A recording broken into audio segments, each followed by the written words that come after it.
Hello everyone, you're welcome to the very first episode of Autistically Bright in the year 2021. Yeah, it's taken a while for me to get back to you, but at Autistically Bright we talk about autism awareness, acceptance, tolerance, and everything that is related to special needs.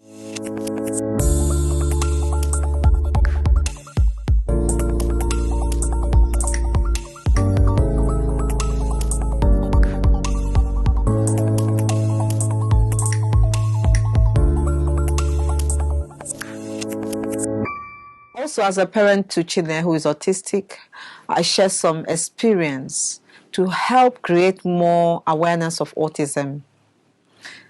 It may also help you, and it may also help your loved ones who have special needs. Everything I share here may help you. Before I go on, I would like to say that this is not a promotional video of any sort.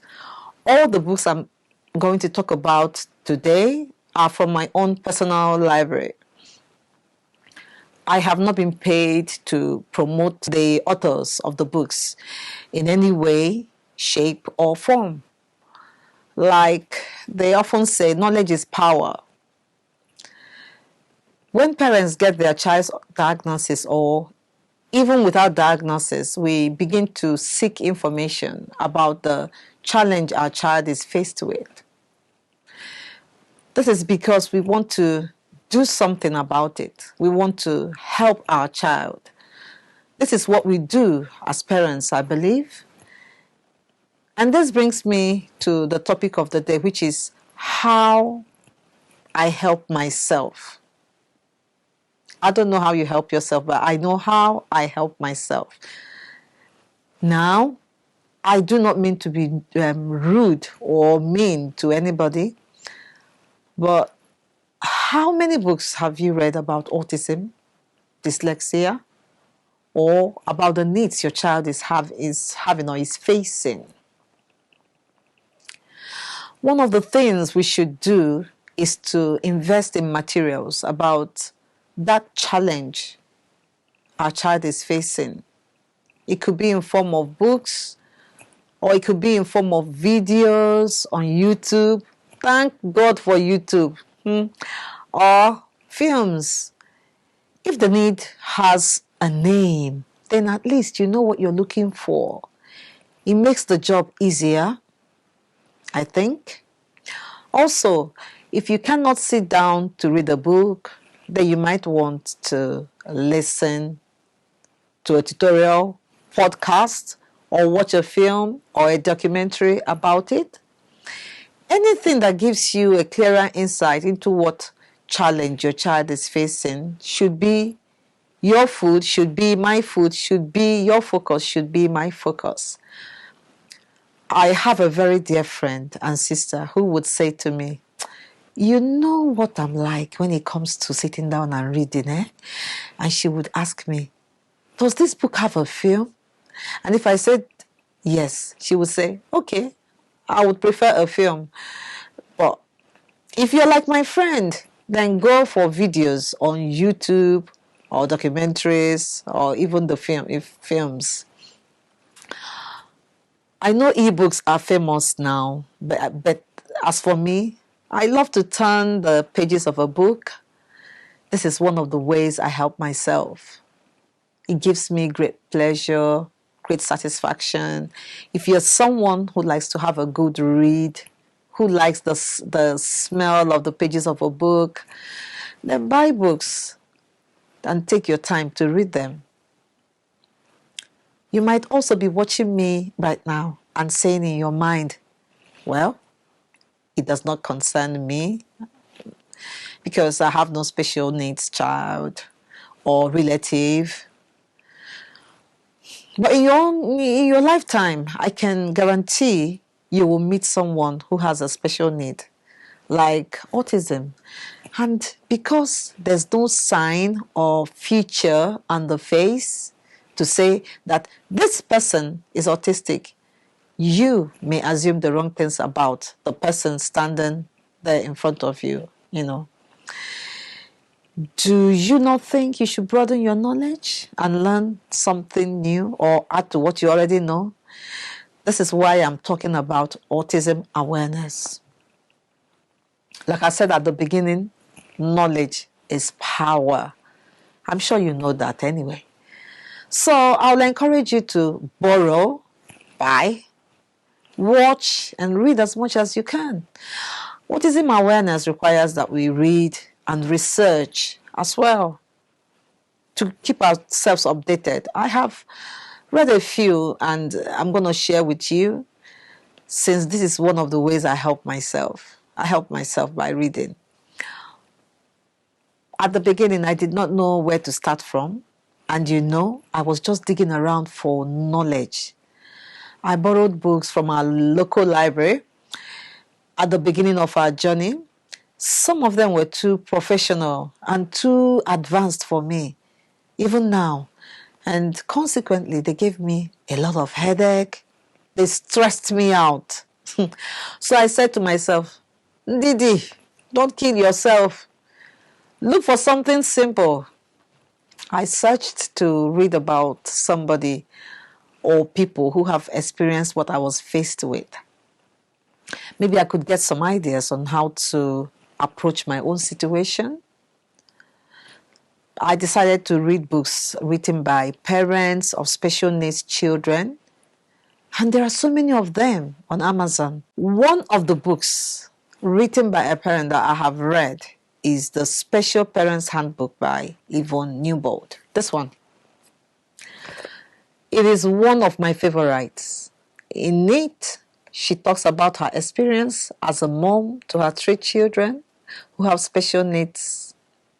This is a simple book and it's so easy to understand and relate to. No big words or terminologies. She talks about parents becoming experts because of the special needs of their children, parents building, their support network, parents preparing for hospital visits, etc. I bought this book from her when she came to one of the meetings held by my local parent forum. She even signed it for me. Look, this is a very informative book.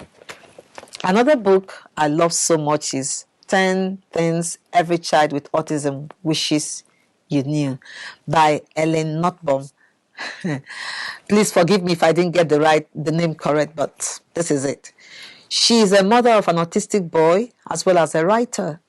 She got my attention when I turned to the preface of the book where she asked a question that stopped me in my tracks. She said, "Who speaks for the child?"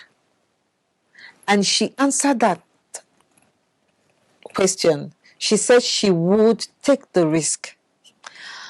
I thought to myself, wow, this is so cool. I'm going to read this. This book is so real and so helpful. If you're not able to read for one reason or the other, you may be able to listen because it has the audio version as well. There you go.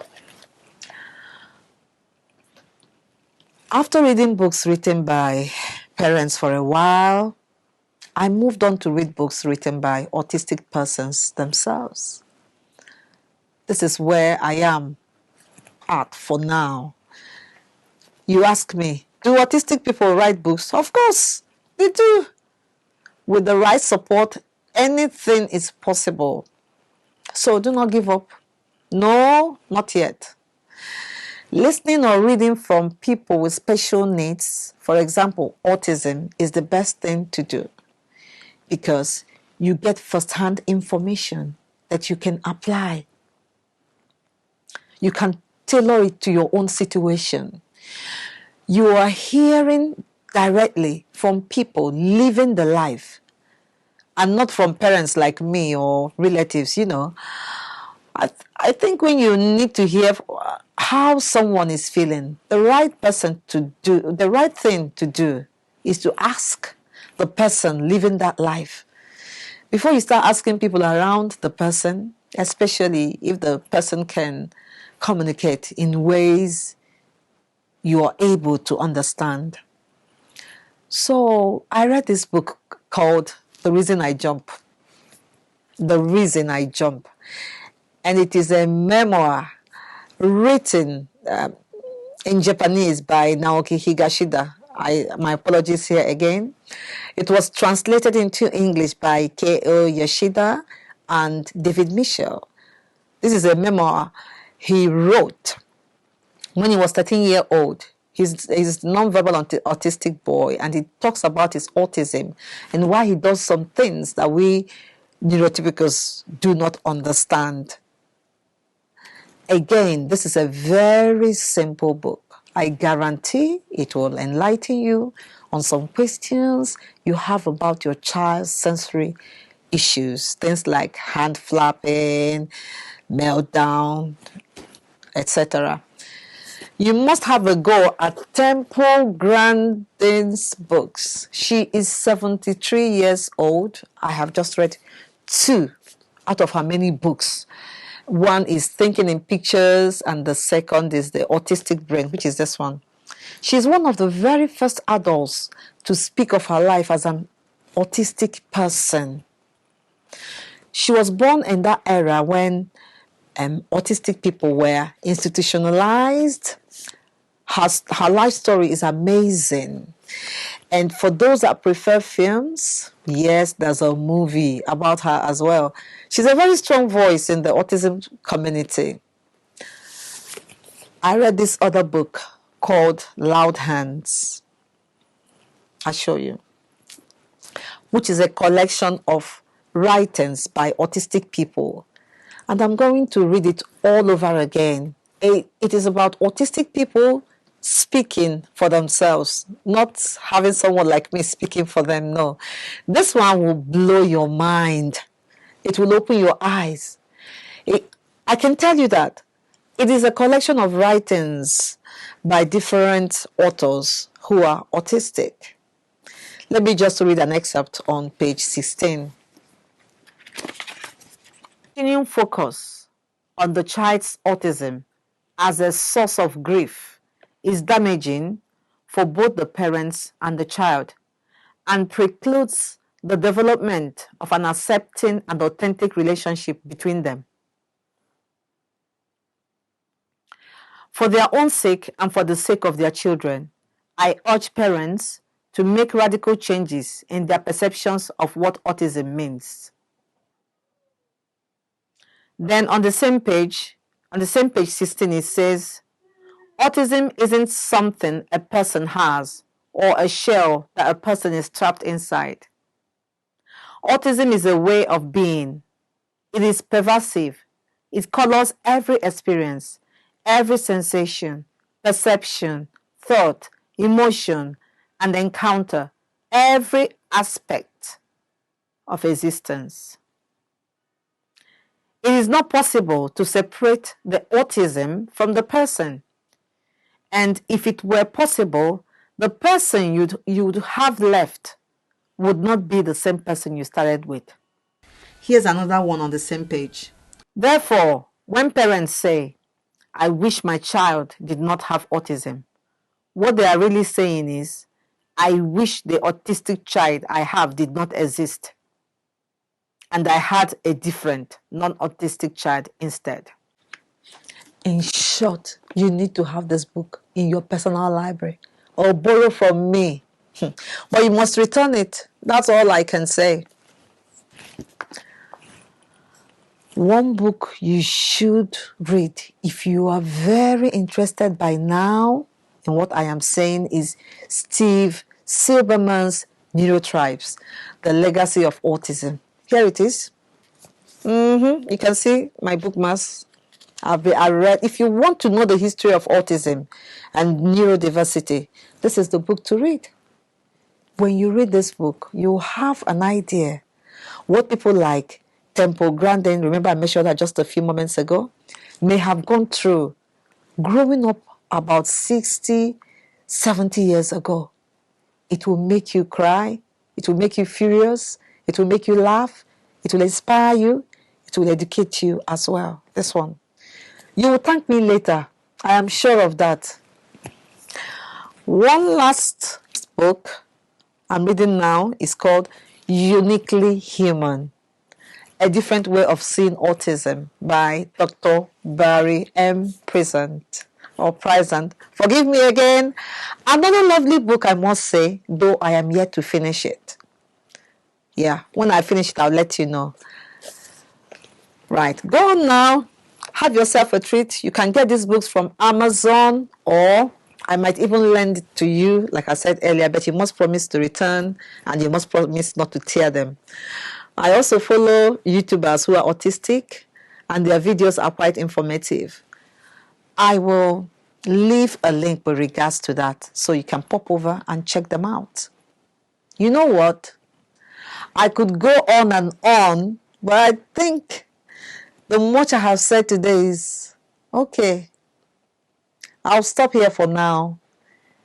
If you like what we do here, please support us by liking, sharing, and subscribing to our channel. Be a voice, and see you in the next video. Bye-bye.